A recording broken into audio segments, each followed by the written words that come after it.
rasa. Halo Sobat Podcast, kembali lagi bersama kami di EduTech Lab Podcast bersama saya Nada dari jurusan Kurikulum dan Teknologi Pendidikan. Saat ini saya sedang bersama dengan salah satu dosen, juga akademisi, juga aktivis perfilman yang fenomenal yang saya kenal nih, bersama Bapak Dr. Andes Sugeng Purwanto MPD. Selamat datang Pak Sugeng. Terima kasih, selamat datang Pak Nada. Ya. Selamat siang juga. Ya, yang pertama nih, apa kabar Pak Sugeng? Kabar baik, sehat selalu semuanya, semua dosen, mahasiswa TP semuanya sehat. Ya, alhamdulillah. Semoga ya. Oke, lanjut nih. Saya penasaran dengan cerita-cerita dari Pak Sugeng ini. Yang pertama kan Pak Sugeng ini dosen, salah satu dosen di jurusan Kurikulum dan Teknologi Pendidikan ya. Nah, bisa diceritain Pak, yang pertama nih, prinsip hidup dari Pak Sugeng. Ya, pertama-tama saya itu diangkat menjadi dosen di IKIP Semarang waktu itu ya, 1 Januari tahun 1986. Diangkat di jurusan KTP itu ada 3 orang. Yang pertama saya sendiri, terus Profesor Haryono dan Pak Sukirman ya, Pak Dr. Andes Sukirman MC ya. Yang saat itu tahun 86 itu Indonesia masih belum semaju sekarang ya, termasuk di jurusan KTP yang gaji kita juga sangat kecil ya, cuma Rp75.000 ya waktu itu ya.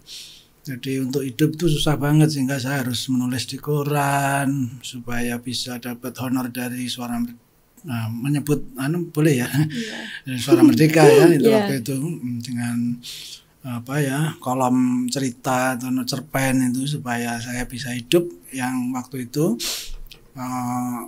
kalau satu cerpen saya itu mau dimuat di koran itu 35.000, jadi separuh dari gaji saya ya. Jadi sangat menyenangkan. Selain itu begitu dimuat di koran, teman-teman dosen pada baca itu dikasih selamat, itu rasanya bangga banget ya. Itu berjalan berapa lama itu Pak? Selama masih gajinya kecil ya. Setelah itu sudah tidak lagi ya, tidak menulis koran karena sudah bisa survive ya itu. Jadi jadi kalau tadi ditanyakan prinsip hidup saya, itu seperti yang saya tulis di profil Facebook saya ya, bahwa dalam hidup ini saya punya prinsip apabila kita mau menjalankan tugas dari negara ini semakin berat dan berbahaya, maka akan semakin besar barokah yang akan kita terima. Dengan semboyan itu, maka saya dalam bekerja sebagai dosen di IKIP Semarang atau UNES sekarang ini ya, itu tidak ada rasa rasa wegah atau malas atau takut atau apapun, karena saya punya semboyan semakin berat dan berbahaya tugas yang harus saya emban dari UNES ya, itu semakin saya merasa akan semakin mendapat barokah yang saya terima. Ya misalnya di lokasi KKN itu kalau ada tempat-tempat yang paling jauh, yang paling sulit, paling rawan, paling berbahaya, karena masih banyak begal macam-macam di tempat terisolir yang jarang ketemu manusia, itu daerah terpencil ya, itu di lokasi KKN di atas gunung itu justru saya paling suka di situ, karena saya tertantang untuk ya menyenangkan hati orang lain, karena kalau nggak ada yang mau terus siapa? Iya, itu paling jauh di mana Pak? Paling jauh dulu di desa Gunung Jaya Pemalang, di kecamatan Belik naik, terus nanti di atas di lereng Gunung Selamet itu ada desa apa lupa namanya, itu di kecamatan Moga ya itu ya. Itu Pak Sugeng terjun langsung ke tempat. Saya ke lokasi KKN tuh yang waktu penyerahan di kecamatan itu Pak Camat memberitahu bahwa kalau ke lokasi di Gunung Jaya itu jangan pakai motor, itu boncengan. Kalau boncengan tuh pasti kelorot ya, karena saya nggak percaya di Jawa masa ada jalan yang sesulit itu ya. Itu ternyata benar ya. Jadi kalau kita ada turunan yang curam banget, itu kalau kita turun tuh yang kita boncengin pasti akan ngebreki kita ya, akan punggung kita akan, karena kayak gravitasi itu ya. Kalau tanjakan itu, ini motor bisa ngangkat ya ban depannya. Jadi ternyata ada jalannya. Begitu sampai di sana, itu kita males pulang ya karena betah Pak. Betah karena jalannya yang susah tadi itu. Iya. Karena tidak ada transportasi lain kecuali sepeda motor dan mobil bak terbuka untuk ngangkut anak-anak sekolah SMP di kecamatan Belik, Kabupaten Pemalang. Jadi pembimbing. Jadi saya di KKN itu saya rintis dari pembimbing jadi DPL dulu, setelah itu jadi koordinator kecamatan, koordinator dosen DPL di kecamatan, terus Korkap. Yang tertinggi yang pernah saya alami adalah menjadi Satgas KKN. Wah, bentar Pak. Ini semakin menarik nih, semakin menarik Pak. Ya. Saya penasaran. Mungkin tadi nyambung juga Pak, pengalaman Pak Sugeng nih, mungkin bisa diceritakan di UNES ini, mungkin dari pengalaman tadi sebagai DPL KKN, terus yang pernah Pak Sugeng emban nih selama di UNES. Ya, jadi selain di KKN, saya pernah menjabat jadi sekretaris MKDK ya. MKDK itu mata kuliah kornya FIP ya. Yang dosen FIP harus mengajar MKDK ya. Saya menjadi sekretaris 2 periode, 8 tahun 4 bulan waktu itu ya. Itu di kantornya di dulu berbentuk UPT ya, unit pelaksana teknis MKDK sendiri. Nah di MKU sendiri, MKDK sendiri. Nah itu saya menyekretarisasi 2 pimpinan MKDK yang semuanya ketua MKDK-nya juga dari FIP ya, itu Pak Konsum Nur Halim. Dan setelah itu juga diganti lagi dengan Mas Priyo ya, Pak Priyo yang dosen BK, yang kedua senior saya itu sudah pada menghadap Allah SWT ya, yang saat ini sudah wafat, sudah meninggal. Dan kebetulan saya ini pernah menyekretarisasi 2 beliau itu ya di saat UNES masih belum maju sekarang ya, seperti sekarang ini ya. Jadi seperti itu. Ya. Mungkin pengalaman ketika di jurusan kurikulum dan teknologi pendidikan nih Pak, kan Pak Sugeng pernah menjabat sebagai ketua jurusan. Itu periode dari tahun berapa sampai berapa? Itu periode sebelum saya purna tugas, itu antara 2016 sampai 2020 ya. Itu selama 4 tahun itu saya menjadi ketua jurusan dan mendampingi teman-teman dosen dan mahasiswa untuk membawa jurusan KTP ini bisa terakreditasi A ya. Jadi alhamdulillah dengan dukungan semua komponen bangsa KTP akhirnya jurusan KTP selama kepemimpinan saya itu bisa terakreditasi A dengan segala daya upaya yang luar biasa dari dosen, mahasiswa, dan staf fungsionaris jurusan ya. Jadi sekretaris jurusan saya Pak Dr. Yuli dan Pak Kirman selaku ketua labnya waktu itu ya, semua bekerja keras untuk membawa jurusan TP ini untuk bisa terakreditasi A ya. Membahas tadi mata kuliah ya Pak, mungkin bisa diceritakan mata kuliah apa saja sih yang Pak Sugeng ampu nih? Ya, jadi dosen FIP ya, dosen FIP ini punya kewajiban untuk mengajar mata kuliah kurikulum UNES kependidikan, yaitu mata kuliah MKDK. Jadi saya juga mengajar mata kuliah dasar-dasar kependidikan. Dulu semua mata kuliah MKDK saya sempat mengajar semua karena saya menjadi sekretaris MKDK se-UNES itu punya kewajiban untuk menjaga agar tidak ada rombel yang tidak ada dosennya. Jadi saya menjadi keranjang sampah ya dalam tanda petik ya.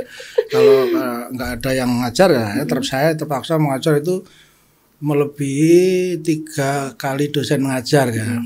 EWMP atau ekuivalen wajib mengajar dosen itu kan 12 SKS minimal ya, supaya mencukupi untuk tugas sehari-harinya itu seperti itu.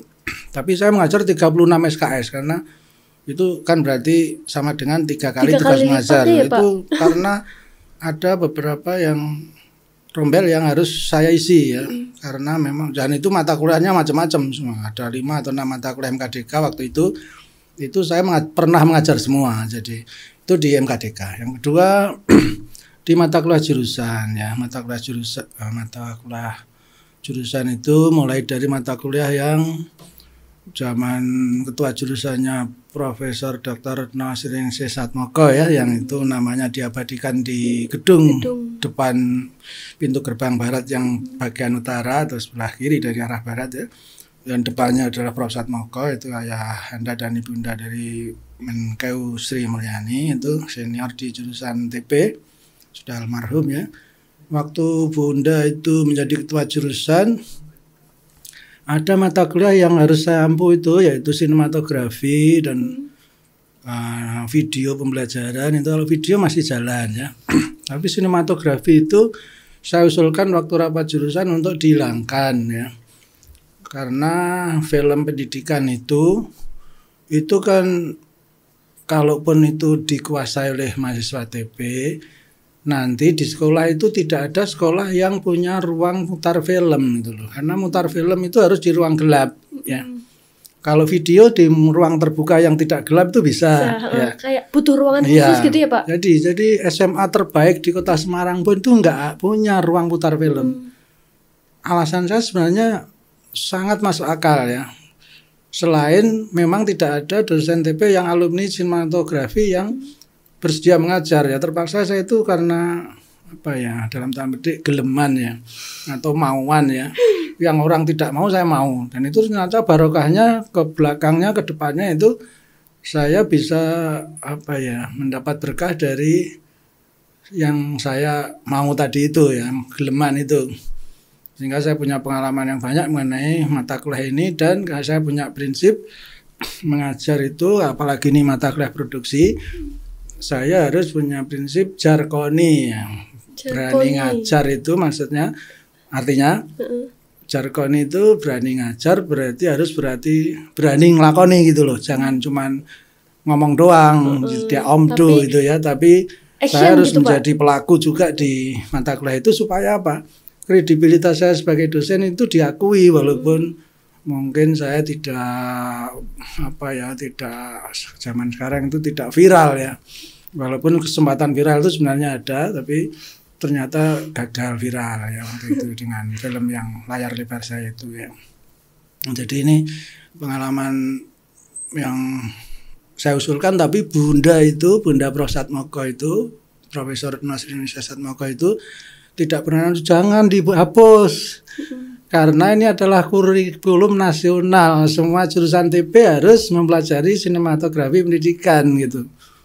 Oh gitu ya Bunda. Oh, dengan segala hormat saya akan menjalani atau melaksanakan tugas mengajar mata kuliah ini, walaupun sebenarnya ya agak kontradiktif dengan saya, karena kalau film yang beneran itu nyuci filmnya harus ke Hong Kong kan.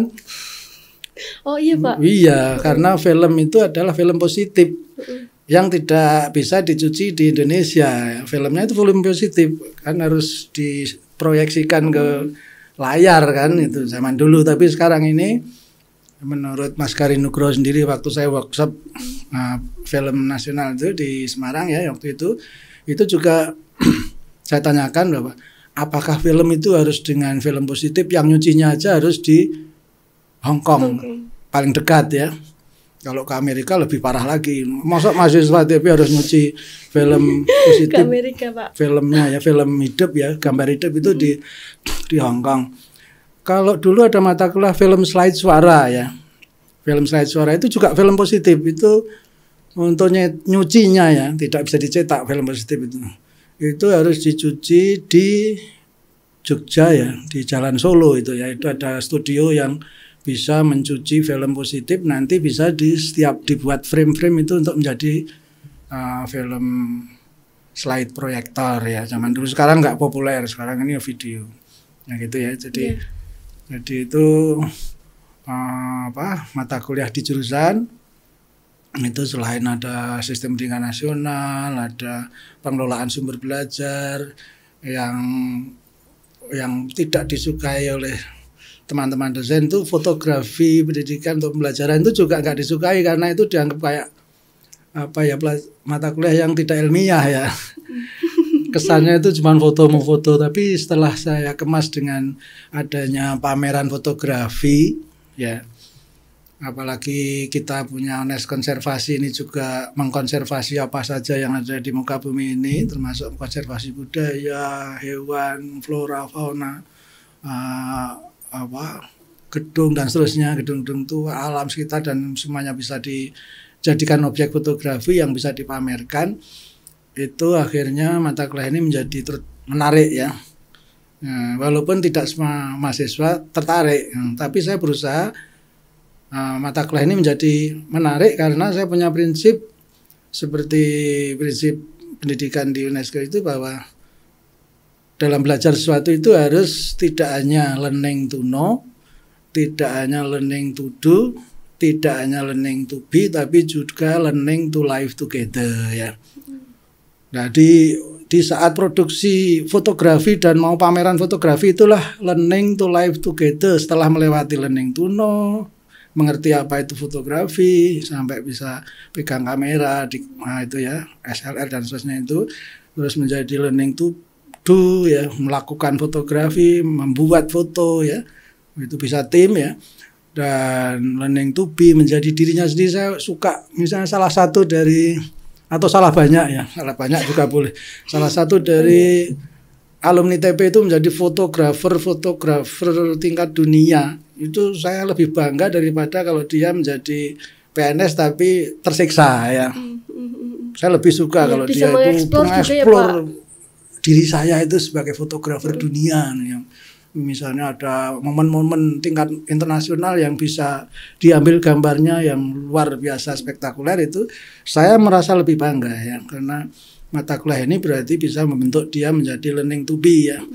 Tapi untuk bisa ketiga-tiganya tadi puncaknya adalah learning to live together ya, bagaimana dia hidup bersama dengan teman, tim, bagaimana sewa teratak ya, bagaimana menyelenggarakan pameran, itu yang saya bidik ya, supaya mata kuliah ini yang dulunya dianggap tidak ilmiah itu menjadi mata kuliah yang menarik di jurusan TP, karena ini mata kuliah produksi yang kalau ditekuni satu titik saja mata kuliah ini, yaitu menjadi fotografer, itu bisa hidup walaupun tidak harus menjadi PNS ya. Misalnya menangani semua foto-foto yang dibutuhkan masyarakat ya, foto mantena dan seterusnya itu misalnya.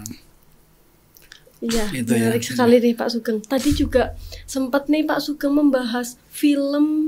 Ya, nah itu saya penasaran nih Pak.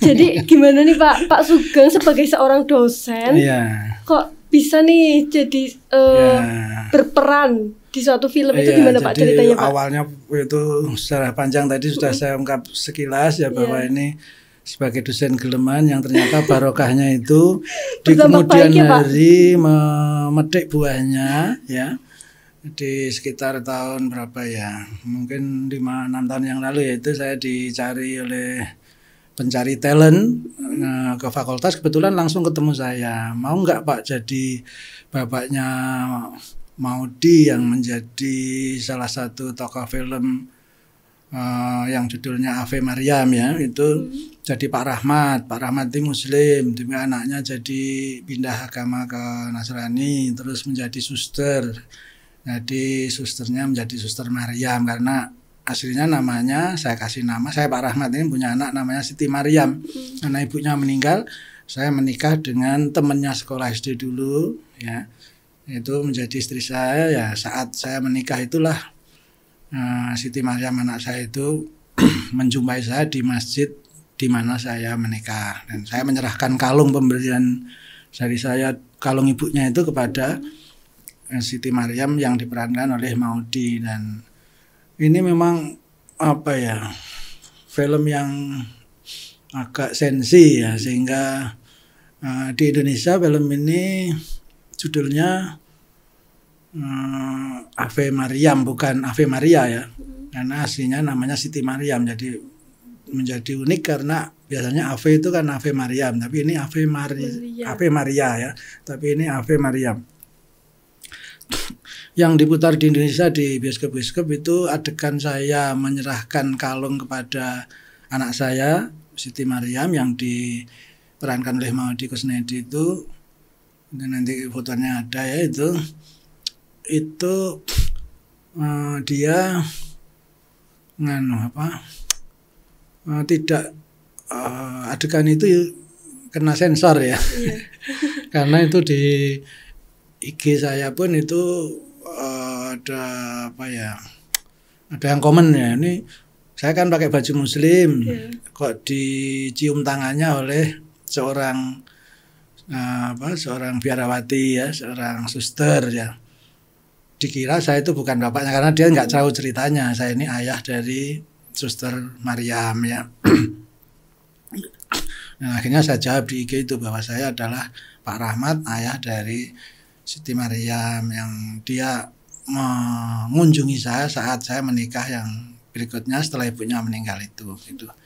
Nah, ini sebenarnya itu kalau adegan itu yang aslinya itu yang diputar di luar negeri sana itu mendapat penghargaan yang bagus karena ini lintas agama ya film ini ya. Jadi karena keyakinan itu bukan milik manusia, itu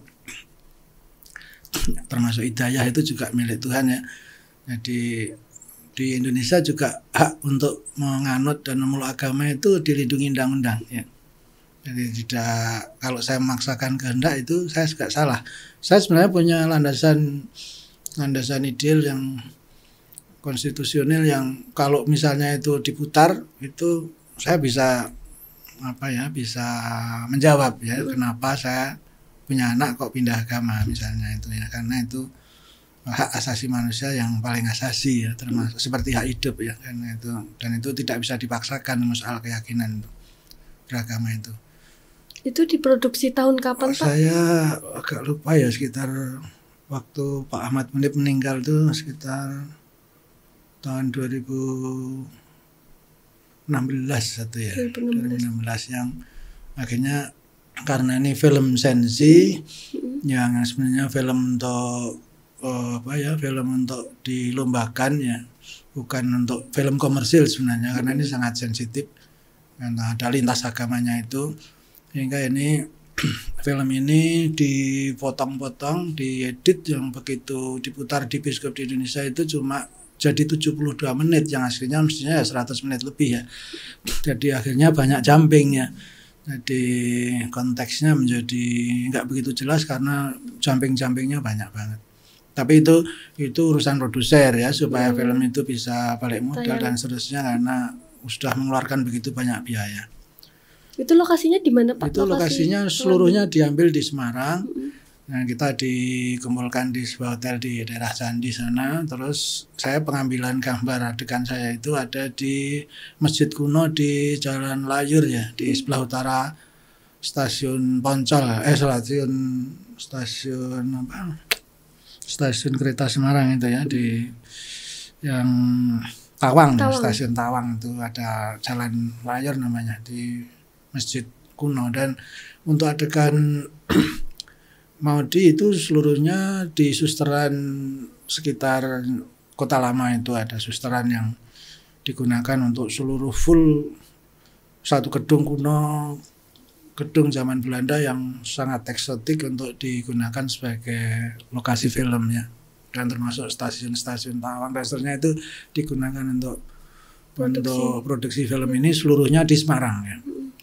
Terus itu Pak bisa diceritain Pak peran-peran yang pernah diperankan oleh Pak Sugeng ya, itu? Banyak ya, jadi ada waktu ikut workshop peningkatan kualitas film nasional di 8 kota di Indonesia, di Jakarta, Bandung, Semarang, Jogja, Surabaya, Malang, terus Denpasar dan Makassar, itu oleh Departemen Pendidikan dan Kebudayaan di Direktorat Jenderal Perfilman Nasional. Itu tahun 2012 diselenggarakan workshop peningkatan film nasional, dan saya ikut mendaftar lewat Facebook waktu itu ya. Tahun 2012 itu saya walaupun dosen tua, dosen GAEK, tapi tidak gaptek ya. Jadi saya sudah pemain di Facebook, sehingga begitu ada workshop lewat pendaftarannya lewat Facebook, saya mendaftar dan saya termasuk yang lolos. Dan akhirnya dibuatlah tim, menjadi saya di Semarang, Yang lolos itu sekitar 40 orang ya. 40 orang itu menjadi 5 kelompok.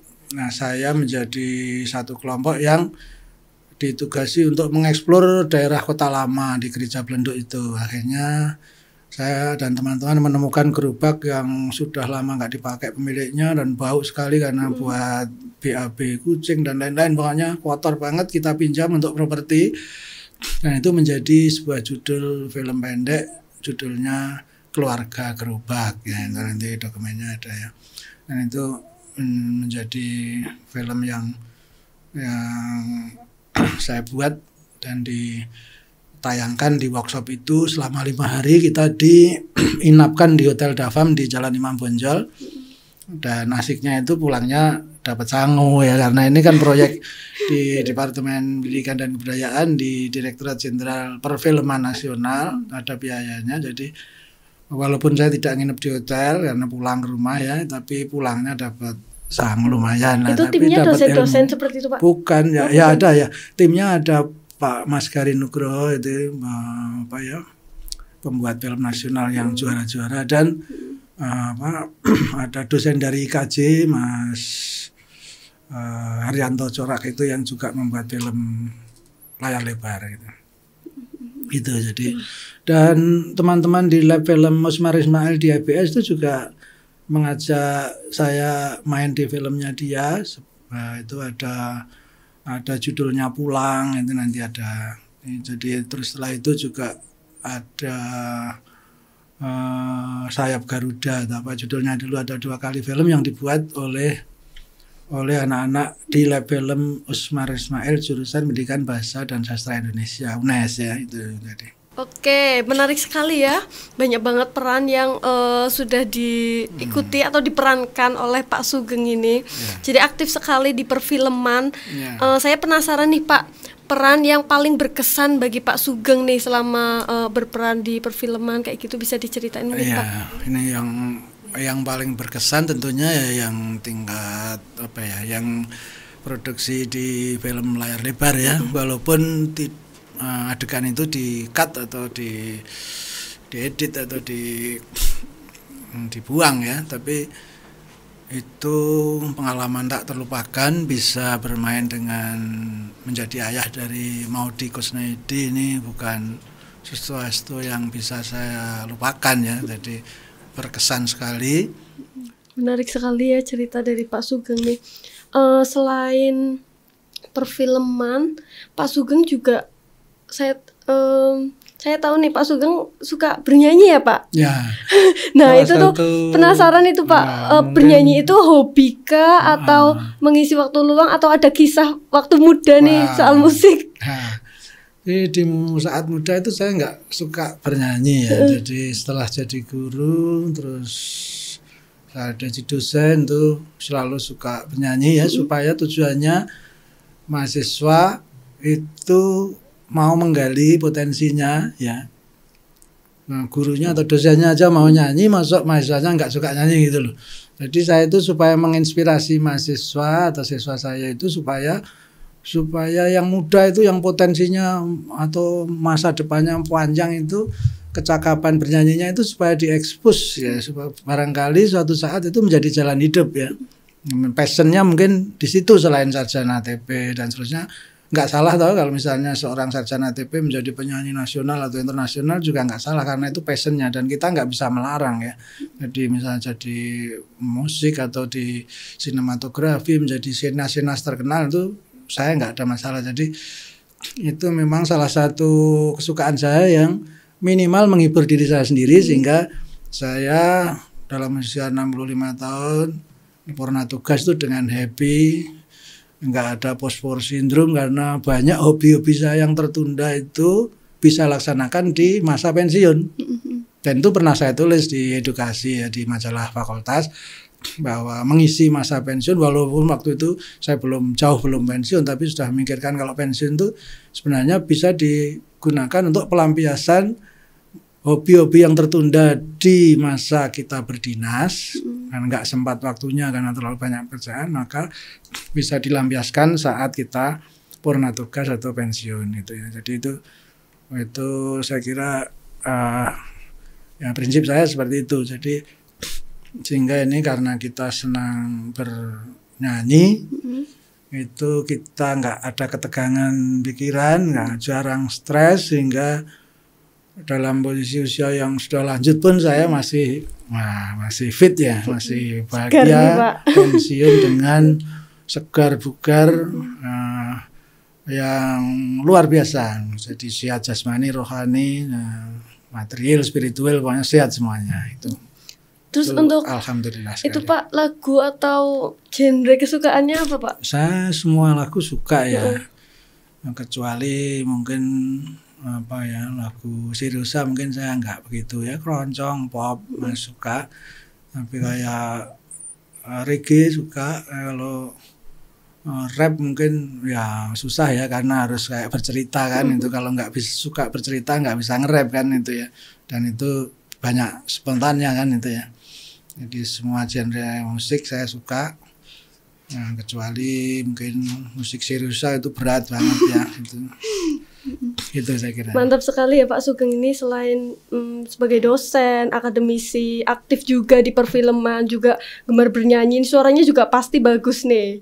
Ya. Oke Pak, ini saya penasaran Pak, dari tadi yang di lengan kanan Bapak itu Pak. Ini itu mungkin bisa diceritakan itu Pak. Ada dua penghargaan yang satu berwarna perak ini adalah penghargaan sebagai ASN atau PNS yang sudah berbakti kepada negara selama 20 tahun. Dan ini yang memberikan penghargaan adalah Presiden Republik Indonesia, yaitu Pak SBY ini.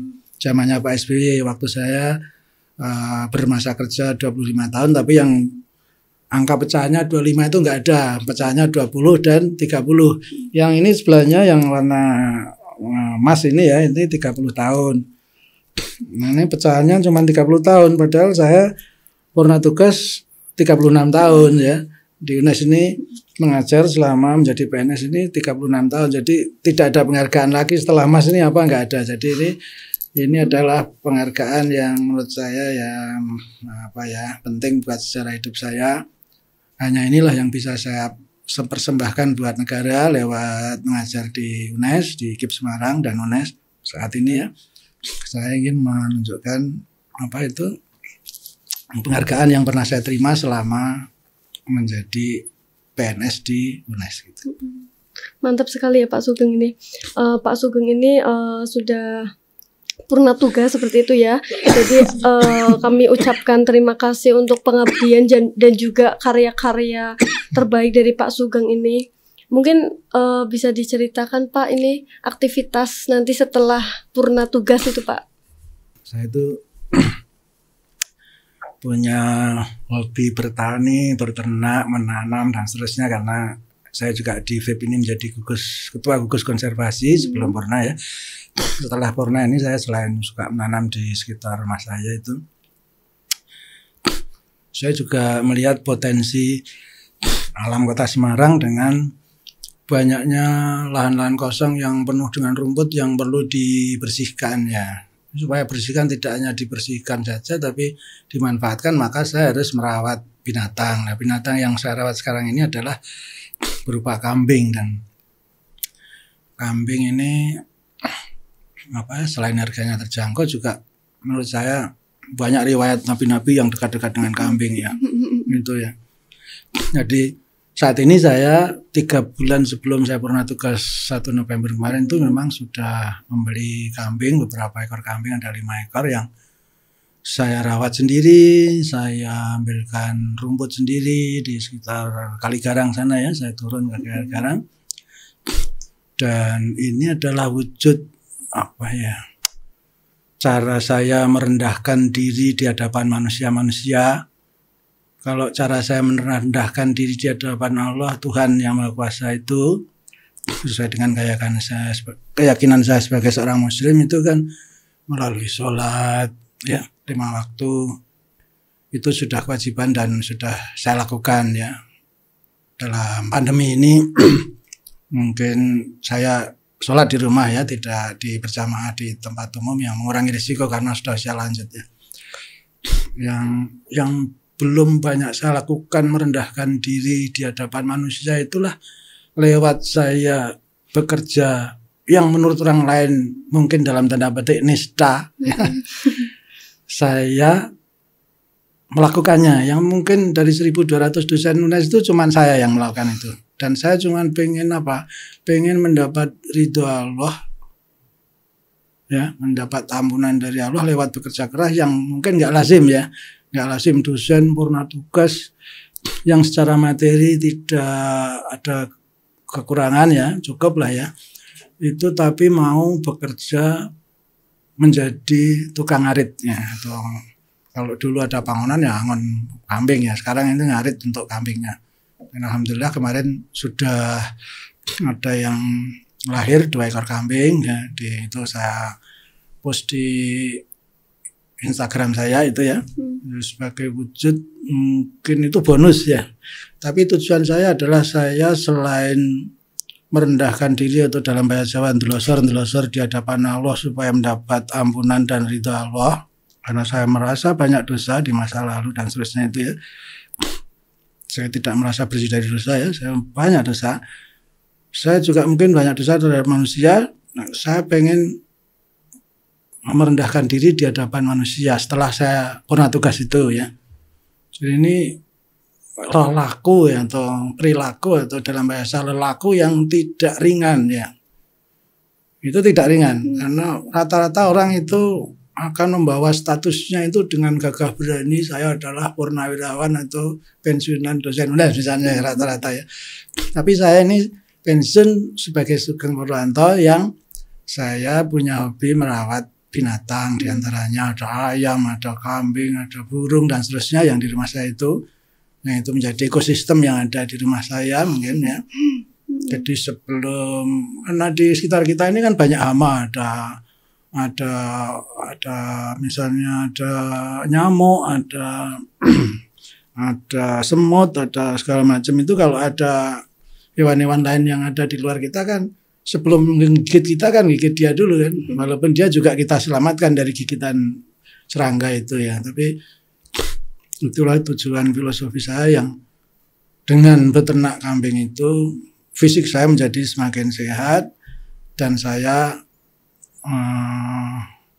menunggu hinaan orang, ya. Kalau saya semakin direndahkan dan dihinakan orang itu saya bahagia banget, bukan minder, ya, bukan takut. Dan ini anak istri saya itu juga gak ada yang protes, papa itu kok kerja keras seperti itu buat apa, kan punya pensiun. Justru kalau saya ngarit pakai mobil ke bawah itu, ya, ke kota bawah, ya, di Semarang bawah, ya, mereka pada ikut, ya, terus makan bareng di warung yang ada di bawah. Jadi mereka tidak malu walaupun anak ABG yang mestinya malu kalau orang tuanya sampai bekerja sekasar itu, ya, tukang ngarit itu, ya. Itu bagi orang awam, orang umum biasanya malu, ya, anak-anak remaja masa kini, dan dia enggak malu. Saya juga enggak malu, justru saya memang pengen merendahkan diri saya serendah-rendahnya supaya mendapat ridha Allah aja. Itu aja. Di hadapan manusia maupun di hadapan Tuhan Yang Maha Kuasa itu. Itu prinsip saya itu.